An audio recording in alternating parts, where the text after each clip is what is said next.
The day my son Marcus handed a brand new car key to his father-in-law at my 75th birthday party should have been just another family gathering.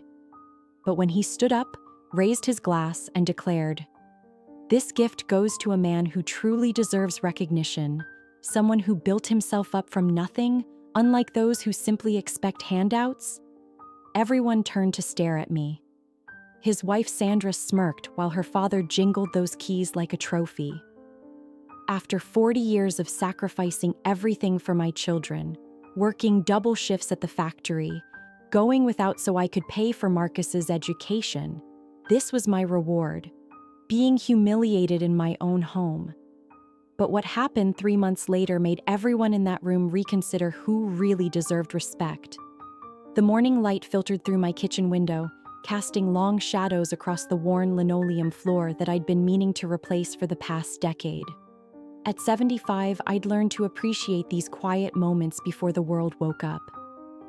My name is Eleanor, Ellie to most folks, and I've lived in this modest 2-bedroom house in Cedar Rapids for the past 30 years. It wasn't much, but it was mine, paid for with countless overtime hours at the textile factory where I'd worked until retirement. I poured my coffee into the same chipped mug I'd used since my husband Thomas passed 8 years ago. The house felt different without his morning humming, but I'd grown accustomed to the silence.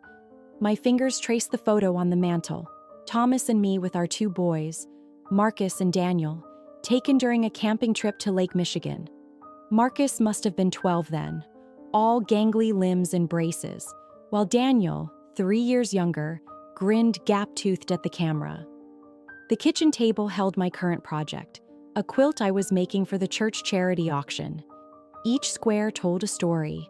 Fabric from Marcus's first baseball uniform, a piece from Daniel's high school graduation gown, remnants from the curtains I'd sewn for their childhood bedrooms.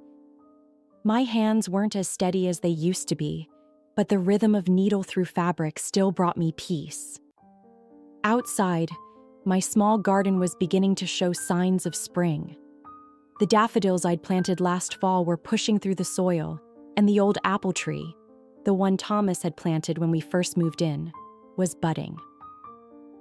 I made a mental note to call Daniel. He'd promised to help me with the heavier garden work this year. Unlike his brother, Daniel still visited regularly, bringing his 2 daughters who called me Grandma Ellie and fought over who got to help me bake cookies. My morning routine was simple but satisfying. After coffee, I'd water my indoor plants, a collection of African violets that bloomed year-round on the windowsill.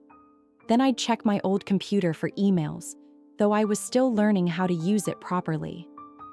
Daniel had set it up for me last Christmas, patiently showing me how to video call so I could see my granddaughter's school plays and soccer games.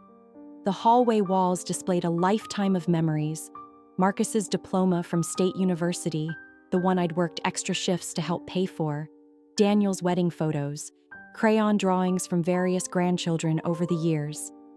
Each image represented a sacrifice gladly made, a moment of pride, a piece of my heart given freely.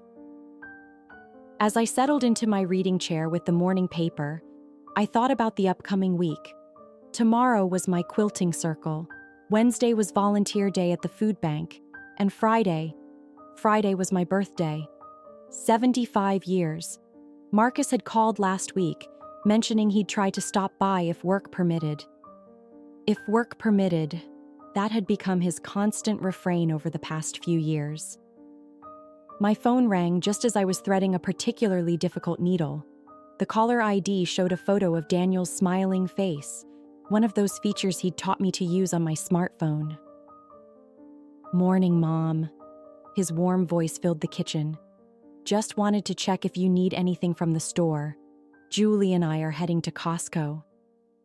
"Oh, honey, I'm fine," I said, though truthfully, lifting those heavy water bottles had become challenging.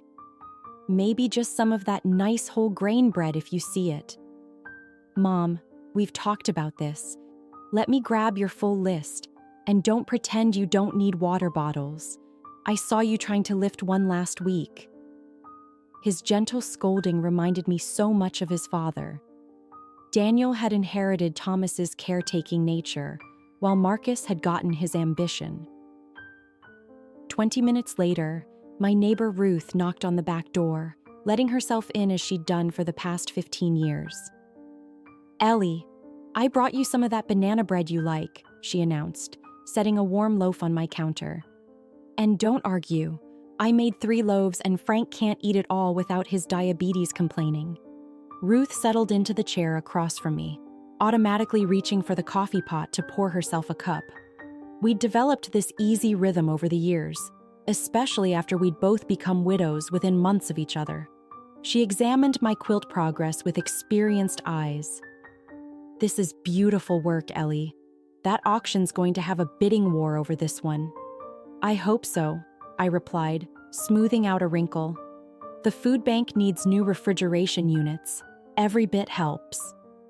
Ruth nodded, then studied me over her coffee cup. "Speaking of help, my grandson Jake is looking for some extra work. I thought maybe he could tackle that back fence of yours that's been leaning since winter." "I couldn't afford—" "Hush now. He's learning carpentry and needs the practice. You'd be doing him a favor letting him work on something simple." Ruth's tone brooked no argument. We both knew she was arranging this for my benefit, but the fiction allowed me to accept help while maintaining my dignity. Later that afternoon, my friend Meredith from the quilting circle stopped by with her daughter Lisa, who worked as a nurse. "Lisa just happened to have extra time today," Meredith said with false casualness, "and I thought she could check your blood pressure while we're here." Lisa was already unpacking her kit, chatting cheerfully about her kids while wrapping the cuff around my arm. "Perfect numbers, Mrs. Eleanor," she announced. "Whatever you're doing, keep it up." These people, Daniel, Ruth, Meredith, Lisa, and others, had become my true family over the years. They showed up without being asked, helped without making me feel helpless, and filled the spaces that Thomas's absence had left. Their care came without strings, without judgment, without making me feel like a burden. That evening, as I prepared my simple dinner, I reflected on how rich my life was despite my modest means. True wealth, I'd learned, wasn't measured in bank accounts or fancy possessions, but in the people who showed up when you needed them, and even when you didn't think you did. The first sign that something was amiss came 3 weeks before my birthday. Marcus called on a Tuesday evening, which was unusual. He typically only called on Sunday afternoons, if at all. But lately, that pattern had been breaking. "Mom, Sandra, and I want to host your birthday dinner this year," he announced without preamble. "It's a big milestone, 75. We should do something special." I was genuinely touched. It had been months since Marcus had shown such interest in family gatherings. "Oh, honey, that's thoughtful. But you know I don't need anything fancy. Maybe just a small dinner here." No, he interrupted. "Sandra's already planning the menu. We'll have it at our house. More space for everyone." There was something in his tone, a forced cheerfulness that reminded me of when he was a teenager, trying to convince me to extend his curfew. "Well, if you're sure it's not too much trouble," I said, still pleased despite my slight unease. "Should I bring my potato salad?" "Mom, you're the guest of honor. You don't bring anything, just yourself."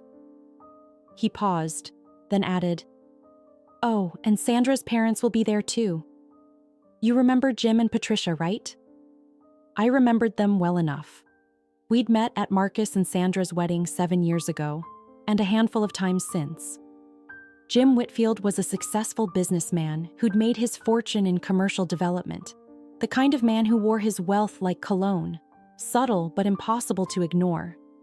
Patricia had spent most of our interactions comparing their various vacation homes, while I smiled politely and tried not to feel inadequate. "Of course," I said. "It'll be nice to catch up with everyone." Over the next 2 weeks, Marcus's behavior shifted noticeably. He called more frequently, Wednesday evening, Saturday morning, sometimes even during his lunch break. The conversations felt different somehow, rehearsed. He asked odd questions about my finances, my house, my retirement savings, topics he'd never shown interest in before. "Just wanting to make sure you're comfortable, Mom," he'd say when I expressed surprise. "You know, making sure everything's in order." "Everything's perfectly fine," I assured him during one call. "My bills are paid, I have savings, and the house is maintained. Why this sudden concern?" "Can't a son worry about his mother?" He deflected, but something in his voice rang false. Daniel noticed it too. "Has Marcus seemed different to you lately?" he asked during one of his visits. "He called me yesterday asking about your health, if you'd had any falls or memory issues. I told him you're sharp as ever, but it was weird. Maybe he's just concerned," I offered, though doubt gnawed at me. "He's been busy with work, probably feels guilty about not visiting more." Daniel frowned but didn't press the issue. Still, I caught him watching me more carefully, as if looking for signs of whatever Marcus thought he might find. The week before my birthday, Sandra called, another rarity. "Eleanor, I just wanted to confirm you're coming alone on Friday? No plus one?" "Just me," I assured her, puzzled by the question. "Who would I bring?" "Unless you'd like me to invite Ruth." No, she said quickly. "Family only, more intimate that way." Family only, yet her parents would be there. I hung up with a growing sense of unease, wondering what was really being planned for my 75th birthday. The birthday dinner was set for Friday evening, and by Thursday, I'd received 3 more calls from Marcus, with Sandra's voice coaching him in the background. Each conversation included subtle probes about my daily life. "Just making sure you're taking care of yourself," he'd say. But the questions felt more like an evaluation than concern. Friday arrived gray and drizzly, matching my increasingly apprehensive mood. I chose my outfit carefully. The navy dress I wore to church, with the pearl necklace Thomas had given me for our 40th anniversary. Simple, dignified, appropriate. I even had my hair done at the salon, a luxury I rarely indulged in. Marcus and Sandra lived in Westwood Estates, a gated community 40 minutes away.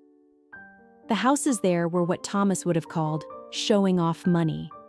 Enormous facades with 3-car garages and lawns that looked like golf courses. I always felt out of place driving my 10-year-old Honda Civic past those manicured properties.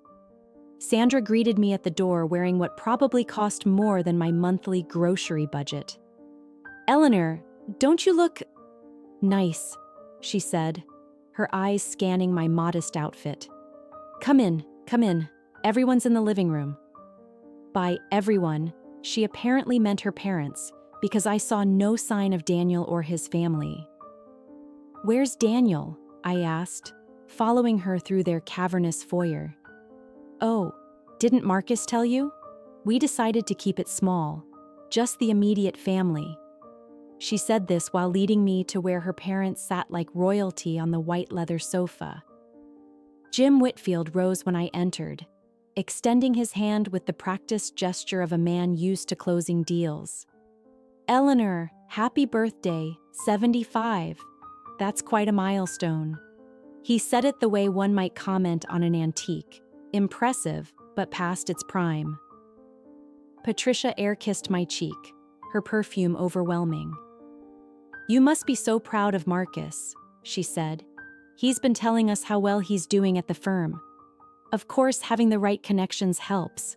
Jim introduced him to several key clients." "I'm sure Marcus appreciates the help," I said neutrally, though this was news to me. Marcus had always claimed his success was entirely self-made. The conversation that followed felt like an interrogation disguised as small talk. Jim asked about my house. "Still managing all that maintenance on your own?" Patricia inquired about my social life. It must be so lonely rattling around in that house. And Sandra wondered about my daily routine. Do you still drive everywhere, even at night?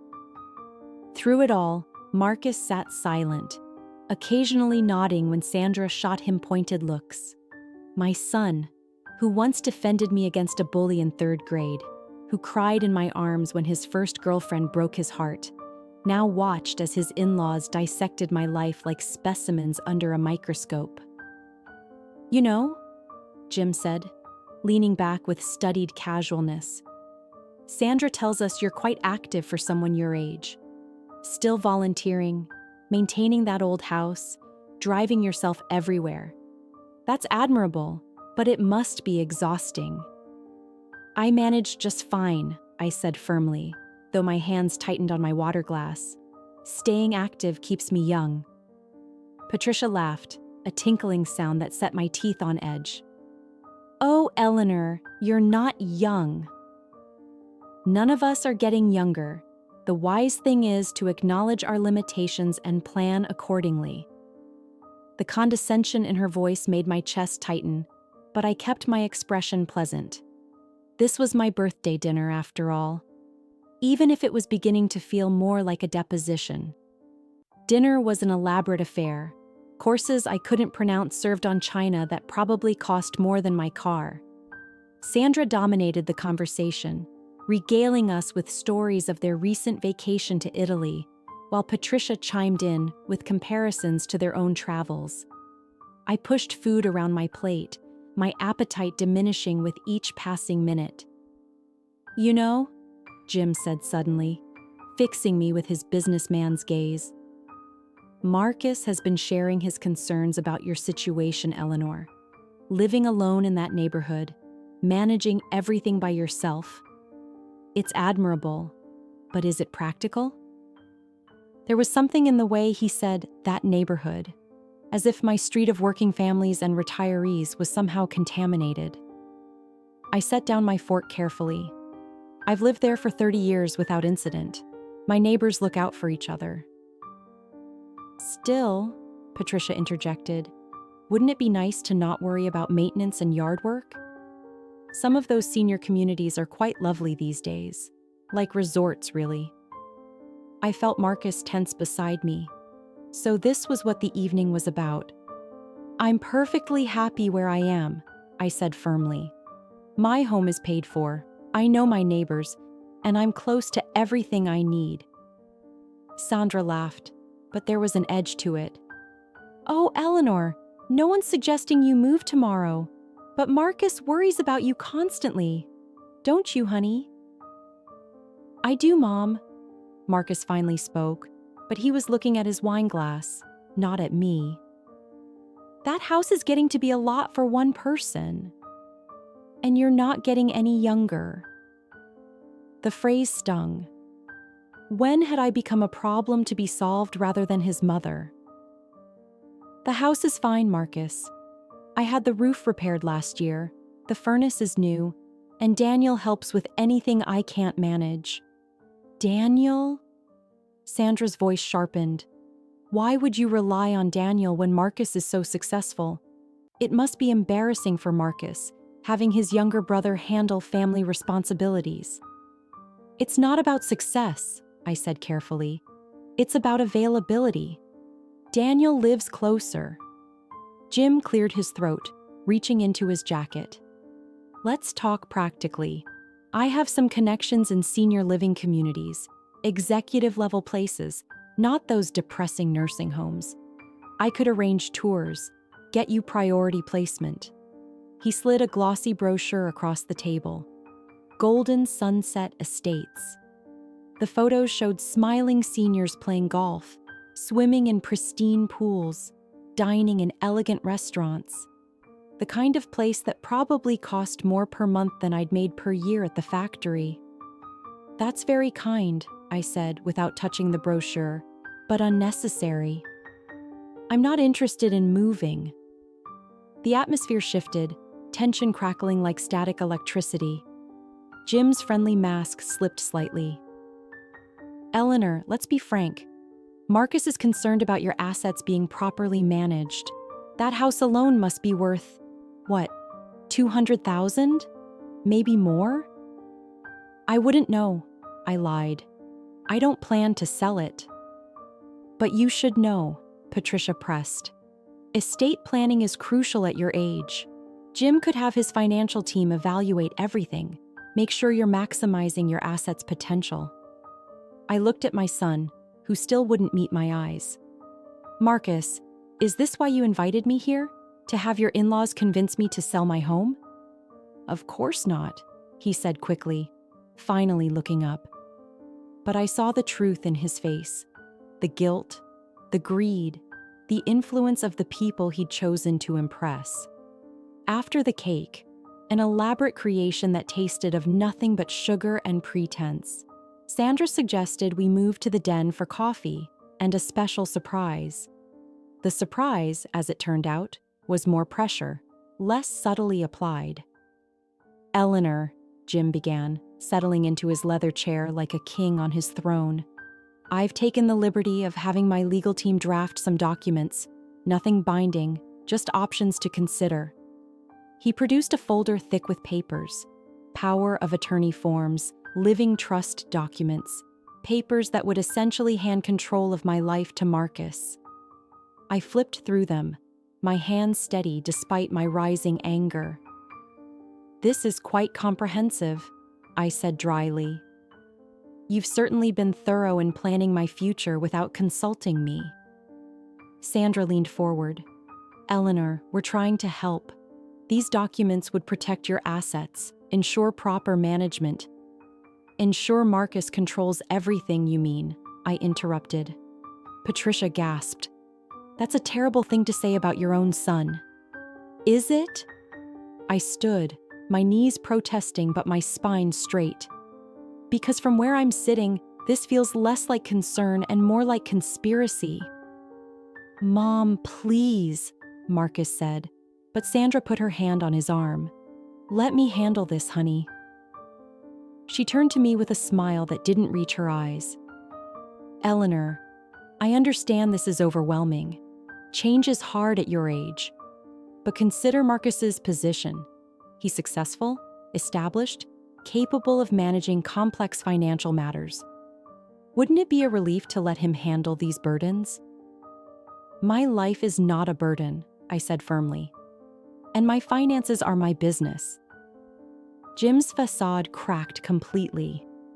Now see here, Eleanor. Your stubbornness is affecting Marcus's future. Do you have any idea what it costs to maintain our lifestyle? The country club fees alone? Jim, Patricia hissed, but the damage was done. Your lifestyle. I looked at Marcus. Is that what this is about?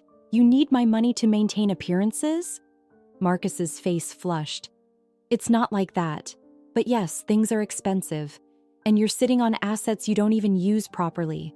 That house could be generating rental income. Your savings could be invested better. My savings are for my retirement, which I'm currently living, I shot back. That house is my home, not your potential income stream. Sandra stood too, her composure finally cracking. This is exactly the selfish attitude we expected. Jim, show her the other documents. Jim pulled out another set of papers. These were different.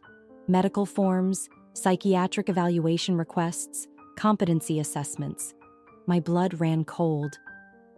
If you won't be reasonable, Jim said, his voice hard now, we'll have to explore other options. Marcus has documented several concerning incidents: confusion, memory lapses, poor judgment. That's a lie, I said flatly. Marcus, how could you? My son finally looked at me directly, and what I saw broke my heart. This wasn't my boy anymore. This was a stranger, molded by greed and social climbing, willing to betray his own mother for money. It's for your own good, he said, the words sounding rehearsed. You need help, Mom. Professional evaluation, proper oversight. What I need, I said quietly, is to leave. This charade has gone on long enough. I headed for the door, but Sandra's next words stopped me cold. You can leave, Eleanor. But tomorrow Marcus is filing for conservatorship. We have witnesses to your erratic behavior. Documentation of your inability to manage your affairs. It's already decided. I turned slowly to face them all, my heart pounding, but my voice steady. Already decided? Without even the pretense of concern anymore? Mom, we tried to do this nicely, Marcus said, standing now too. But you're being impossible. Sandra and her parents are only trying to help. Help? I laughed, but there was no humor in it. Is that what you call this ambush? It's not an ambush, Jim interjected. It's an intervention. Your son is worried about you, Eleanor. We all are. No, I said firmly. You're worried about my assets. There's a difference. Sandra's face twisted with frustration. You ungrateful old woman. Do you know what we've sacrificed to maintain a relationship with you? The dinners we've had to skip, the vacations we've postponed, all so Marcus could check on his aging mother? Sacrificed? The word tasted bitter. I worked double shifts for 20 years. I wore shoes held together with tape so Marcus could have basketball sneakers. I ate beans and rice for weeks so he could go on school trips. Don't talk to me about sacrifice. That was your choice, Patricia said coolly. No one asked you to be a martyr. The room went silent. Even Jim looked uncomfortable at his wife's words. You're right, I said quietly. No one asked. I did it out of love, something you people apparently can't understand. Marcus stepped forward, and for a moment, I saw a flicker of the boy he used to be. Then Sandra grabbed his arm, and the moment passed. Where's my birthday present, Marcus? I asked suddenly. Isn't it customary to give your mother a gift on her 75th birthday? He looked confused, then guilty. We thought dinner was enough. Oh, but it wasn't, was it? I walked back toward them, my chin high. You had something special planned, didn't you, Jim? Isn't that right? Jim exchanged glances with Sandra, then smiled, a cold, calculating expression. As a matter of fact, yes. Marcus, why don't you give your mother the news? Marcus shifted uncomfortably. Mom, we bought Jim, a new car, a Mercedes, for all his help with my career and— Show her, Sandra interrupted, her voice triumphant. Jim pulled out a key fob, the Mercedes emblem gleaming. Latest model. Marcus insisted on the fully loaded version, said I deserved it for everything I've done for him. The room spun slightly. My son had bought his father-in-law a luxury car while trying to steal my home. And, Marcus continued, seeming to gain confidence from Sandra's encouraging nod, we wanted to do it here tonight because Jim's been more of a father to me these past years than your actual father? I finished. The man who worked himself into an early grave to provide for you? That's not what I meant. Yes, it is. I looked him straight in the eye. You've made it very clear what you think of your real family. We're embarrassments, burdens, obstacles to the life you think you deserve. Marcus's face hardened. Maybe you are. Look at you, clinging to that old house, living in the past. Jim built an empire. What did you and Dad ever build? What legacy did you leave besides struggle and sacrifice? The words hung in the air like poison. Sandra smirked. Patricia examined her manicure. Jim jingled the Mercedes keys. You want to know what legacy I left? I said softly. I left love. I left memories of bedtime stories and bandaged knees and cheering at every game, even when you lost. I left the example of honest work and loyal marriage and putting family first. But clearly, that's not the legacy you wanted. I headed for the door again, and this time, no one tried to stop me. Don't bother with the conservatorship papers, I called over my shoulder. You'll be hearing from my lawyer instead. The ride home seemed endless. The young driver kept glancing at me in the rearview mirror, probably wondering why a 75-year-old woman was crying silently in his back seat at 10 o'clock on a Friday night. I gave him a large tip through the app. Daniel had taught me that too, and climbed out at my little house with its crooked fence and familiar shadows. Inside, I didn't turn on the lights immediately. I stood in my living room, surrounded by photographs of a life lived fully, if not lavishly. There was Marcus at 8, grinning toothlessly after losing a baseball game but proud of his participation trophy. At 18, in his graduation gown, I'd saved for month by month. At his wedding, dancing with me while Sandra watched with barely concealed impatience. When had I lost him? Or had he always been this way, and I'd been too blinded by love to see it? My hands were steady as I made myself tea, chamomile, to calm my nerves. Then I sat at my kitchen table and made 3 phone calls. First, to Daniel.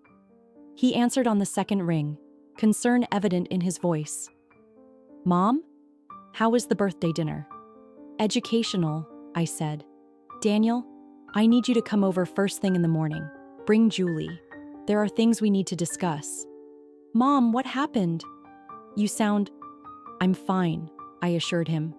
"But changes are coming. Big ones." The second call was to Ruth. Despite the late hour, she was still awake watching her shows. "Ellie? How was your fancy dinner?" "Ruth, remember your nephew who works in real estate? I need his number." "At this hour?" "Ellie, what's going on?" "I'm selling the house," I said firmly. "As soon as possible." The third call was to an old friend from the factory, Harold Morrison, who'd become a successful attorney after night school. We'd stayed in touch over the years, exchanging Christmas cards and occasional lunches. "Harold, it's Eleanor Garrison. I know it's late, but I need legal help. My son is trying to have me declared incompetent to take control of my assets." Harold's voice turned professional immediately.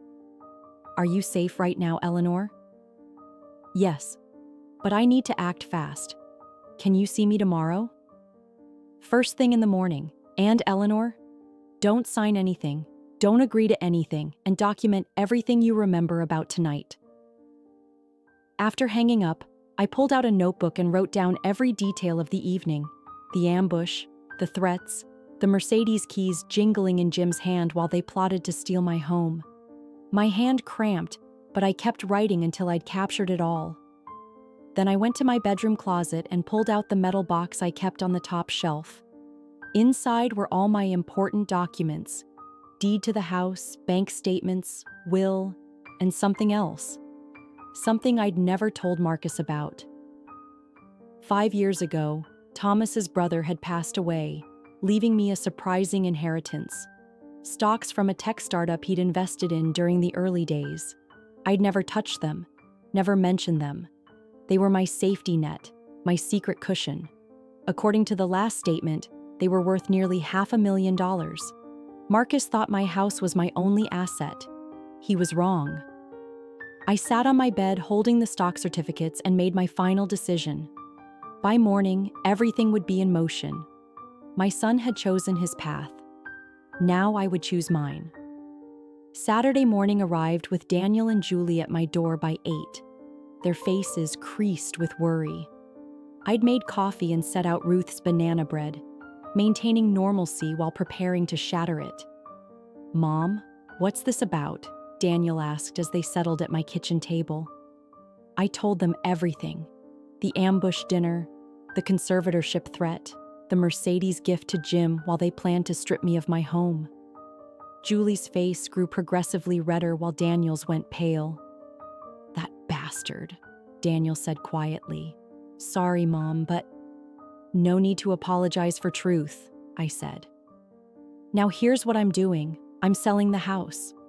Harold Morrison is filing a preemptive strike against any competency claims, and I'm liquidating some assets they don't know about." I showed them the stock certificates. Daniel whistled low. "Mom, these are worth—" "Enough to ensure I never depend on anyone again," I finished. "I'm buying into Maple Grove Gardens. It's a senior community, but one I choose. Independent living with care available if needed." Julie reached for my hand. Are you sure? This is your home. This was my home with Thomas, I corrected. Without him, and with Marcus becoming what he's become, it's just walls and memories. I'd rather choose my next chapter than have it forced on me. By noon, Harold had arrived with paperwork and a psychiatrist colleague, Dr. Sarah Chen. We're establishing your competency officially, Harold explained. Dr. Chen will do a full evaluation today. I'm also filing restraining orders if needed. Dr. Chen was thorough, but kind. After 2 hours of cognitive tests and evaluations, she declared, Mrs. Garrison, you're sharper than most people half your age. I'll have my report ready by Monday, legally bulletproof. Ruth's nephew, David, came by at 3. He walked through the house with professional eyes, taking notes. Mrs. G, in this market, you could get $225,000 easily, maybe more with a bidding war. I need it sold fast, I said. Can you do that? Give me a week, he promised. The call started that evening. First Marcus, his voicemail tight with rage. Mom, what's this about you meeting with lawyers? We're trying to help you. Call me back immediately. Then Sandra, shriller. Eleanor, you're being ridiculous and paranoid. We know about Harold Morrison. Jim's lawyers will crush him. Just cooperate and this can all go away. I didn't respond to any of them. Sunday brought them to my door. I watched through Ruth's window. She'd insisted I stay with her for safety. As Marcus pounded on my door while Sandra paced the sidewalk, cell phone pressed to her ear. Jim's Mercedes sat at the curb like a chrome accusation. She has to be in there, Sandra said loudly. Her car's here. Maybe she's sick, Marcus said, and for a moment, he sounded genuinely worried. Maybe something happened. Oh, please, Sandra snapped. She's hiding, probably inside plotting with that brother of yours. They left after an hour, but I knew they'd be back. Monday morning, Harold called with updates. They've hired Whitfield's firm, big guns. They're claiming elder abuse by Daniel, undue influence, the works. Let them, I said grimly. I have Dr. Chen's report? In my hand, ironclad. Also, interesting news. Jim Whitfield's firm is under investigation for some shady dealings. Might work in our favor. The house sold in 4 days. Cash offer, above asking price. A young family who loved the apple tree and the proximity to good schools. I accepted immediately. Moving day came faster than expected. Daniel and his daughters helped me pack, turning what could have been a mournful occasion into an adventure. 8-year-old Emma found my wedding album and peppered me with questions, while 6-year-old Lily carefully wrapped my teacups in newspaper. Grandma Ellie, why can't you live with us? Lily asked. We have a guest room. I hugged her close. Because Grandma needs her own space, sweetheart. But my new apartment is only 20 minutes away, and it has a pool you can swim in. Maple Grove Gardens was nothing like the institutional nightmares Jim had threatened me with. The independent living apartments were bright and modern, with full kitchens and private patios. I'd chosen a 1-bedroom unit with a view of the community garden, where residents grew vegetables and flowers in raised beds. This is nice, Mom, Julie said, helping me arrange furniture. Really nice. And you chose it yourself. That makes all the difference. My new neighbors were welcoming. Across the hall lived Margaret, a retired teacher who immediately invited me to join the book club. Next door was Robert, a widower with a similar story of children trying to control his assets.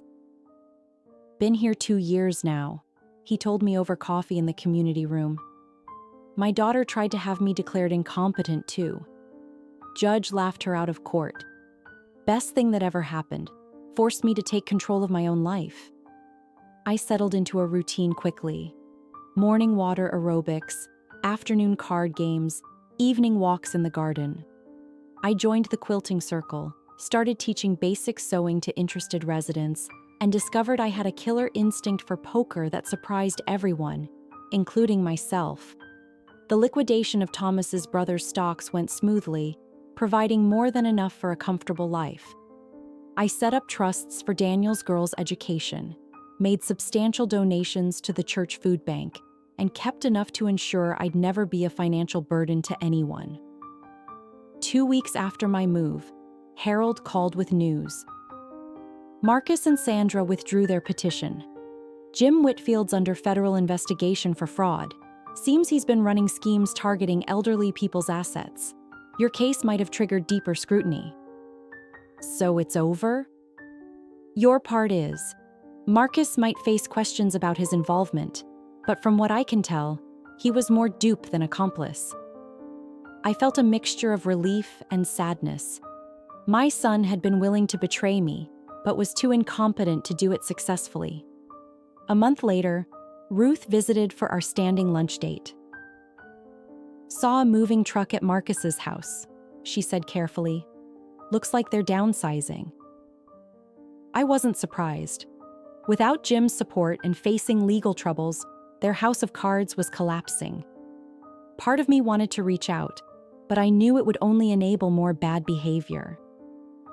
Maybe this will teach him what's really valuable, I said. Ruth squeezed my hand. You did the right thing, Ellie. Protecting yourself isn't selfish. It's necessary. That evening, I sat on my small patio, watching the sunset paint the sky. My apartment was a quarter the size of my old house, but it felt more like home than that place had in years. Here, I was Eleanor, not someone's mother, not someone's burden, not someone's potential inheritance. Just Eleanor, living life on her own terms. My phone buzzed with a text from Daniel. Mom, the girls want to know if they can come swim tomorrow. Also, Julia says you're joining us for Sunday dinner. No arguments. I smiled, texting back, pool time at 10, dinner at 5. I'll bring dessert. This was wealth, family who valued me for myself, independence preserved through courage, and the freedom to choose my own path. 3 months into my new life at Maple Grove, the news broke. Jim Whitfield had been arrested on federal charges of fraud, elder abuse, and racketeering. The morning paper laid out a scheme that had targeted dozens of elderly people through their adult children, promising wealth and status in exchange for gaining control of their parents' assets. Harold called before I'd finished my coffee. Eleanor, you're going to want to sit down for this. The FBI wants to interview you. Your case helped break this whole thing open. Agent Sarah Delacroix arrived that afternoon, a no-nonsense woman who took detailed notes as I recounted the birthday dinner ambush. Mrs. Garrison, your documentation is exemplary. The recording you made of that evening? Recording? I smiled slightly. My grandson taught me to use the voice memo app on my phone. I started it when dessert arrived, just in case. She smiled back. Smart thinking. That recording shows clear conspiracy to commit fraud. Your son may face charges. Will he go to prison? Unlikely if he cooperates. He appears to have been manipulated by the Whitfields, though that doesn't excuse his actions. The investigation revealed Jim had run this con for years. He'd identify adult children frustrated with their parents' modest lifestyles, offer them entry into exclusive social circles, then guide them through taking control of their parents' assets. The parents would be moved to substandard facilities while their homes and savings were liquidated. Marcus called the day after Jim's arrest. His voice was broken, defeated. Mom, I didn't know. I mean, I knew, but I didn't understand. Sandra's left me, took what little we had left and moved back with her mother. I'm living in a studio apartment, working 2 jobs to pay legal fees. I listened without comment. I'm sorry, he continued. Not because I got caught, because I became someone who could do that to you. Dad would be ashamed. Yes, I agreed quietly. He would be. Can you ever forgive me? I thought carefully before answering. Forgiveness isn't mine to withhold, Marcus. But trust, respect, those you destroyed yourself. I know. He paused. The FBI says testifying against Jim might help my case. I'm going to do it. Tell them everything. Good, I said. That's a start. We hung up without making plans to meet. I wasn't ready for that. Might never be. A week later, an unexpected visitor appeared at Maple Grove. Patricia Whitfield, looking haggard and suddenly old without her armor of wealth and superiority. I need your help, she said without preamble. I raised an eyebrow. That's remarkably direct for you, Patricia. Her face crumpled. Everything's gone. The houses, the cars, the accounts, all frozen or seized. I'm staying with my sister in a one-bedroom apartment. Me, in a one-bedroom apartment. And you came to me because you won. Because you saw through it all and protected yourself. I need to know how to survive this. I studied her for a long moment. This woman who'd sneered at my modest life, who'd helped plot to steal my independence, now begging for wisdom about living simply. Survival isn't about money, Patricia, I said finally. It's about adaptability, community, finding worth beyond possessions. Things you and Jim never understood. She left more defeated than when she'd arrived, and I felt no satisfaction in her downfall, only sadness for the waste of it all. A year passed. The seasons changed, and with them, my life settled into a rhythm I hadn't expected, but had grown to cherish. Maple Grove Gardens had become more than a residence. It was a community where I'd found purpose and friendship. Grandma Ellie, look! Lily burst through my apartment door, waving a report. Card. Straight A's. Mom said you'd want to see. I hugged her tight, this granddaughter who visited weekly and filled my small space with joy. I'm so proud of you, sweetheart. This calls for celebration cookies. Daniel followed his daughters in, carrying groceries. He'd taken to doing my shopping, though I was perfectly capable. It was his way of caring, and I'd learned to accept it gracefully. Mom, did you see the news? He asked, unpacking items. Jim Whitfield was sentenced. 20 years. I nodded. I'd followed the trial, watched my son testify against his former father figure. Marcus had been given probation and community service, specifically working with elderly victims of fraud. Perhaps fitting punishment. Perhaps opportunity for redemption. Have you heard from Marcus? Daniel asked carefully. He sends letters, I admitted. I don't respond, but I read them. The letters had started 6 months ago, not asking for anything, just updates on his life. He was working as a night janitor and attending therapy. He joined a support group for adult children who'd mistreated their parents.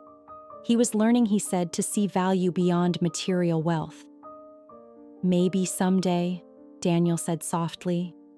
Maybe, I agreed, but not today. That afternoon, I taught my regular sewing class in the community room. Margaret worked on a pillow cover while Robert, yes, Robert had joined us, struggled with a button. Eleanor, you're a saint for patience, he grumbled, fumbling with the thread. Hardly, I laughed. Just someone who learned that teaching others enriches your own life. We'd grown close, Robert and I. Nothing romantic. At our age, companionship meant more than passion. We played cards, shared meals, debated politics with the fervor of people who'd lived through enough to have opinions worth sharing. Did I tell you? Margaret said, looking up from her work. My son called yesterday, first time in 2 years. Said he'd been thinking about what family really means. The Whitfield trials made a lot of people reconsider, Robert observed. My daughter actually apologized last week. Nearly fainted from shock. I smiled but said nothing. The trial had indeed sent ripples through families across the country. Adult children examining their relationships with aging parents. Parents asserting their independence. Sometimes it took a cautionary tale to remind people what mattered. That evening, I sat on my patio with my journal, a habit I'd developed since moving. The sunset painted the sky in shades of pink and gold, and I wrote, "Today marks 1 year since I chose myself. 1 year since I refused to be diminished, devalued, discarded. The cost was high, a son lost to greed, a family fractured by materialism. But the gain was higher, self-respect, true friends, a life lived on my terms. I think of Thomas often, wonder what he'd make of all this. I think he'd be proud, not of the conflict, but of the courage. He always said I was stronger than I knew. It took 75 years to prove him right." Marcus wrote that he drives by the old house sometimes, sees the new family's children playing in the yard. He says it helps him remember what we once were, what he threw away for the promise of something shinier. I hope those memories teach him what Jim Whitfield's promises never could. That love isn't measured in car keys or bank accounts, but in presence, in sacrifice, in choosing each other over and over again. Perhaps someday we'll find our way back to each other. Perhaps not. Either way, I am complete. I closed the journal as stars began appearing overhead. Tomorrow would bring water aerobics, lunch with Ruth, maybe a poker game where I'd cheerfully take everyone's quarters. Small pleasures, simple joys, a life fully lived. At 76, I'd learned the greatest gift isn't what others give you. It's what you give yourself. The freedom to be exactly who you are.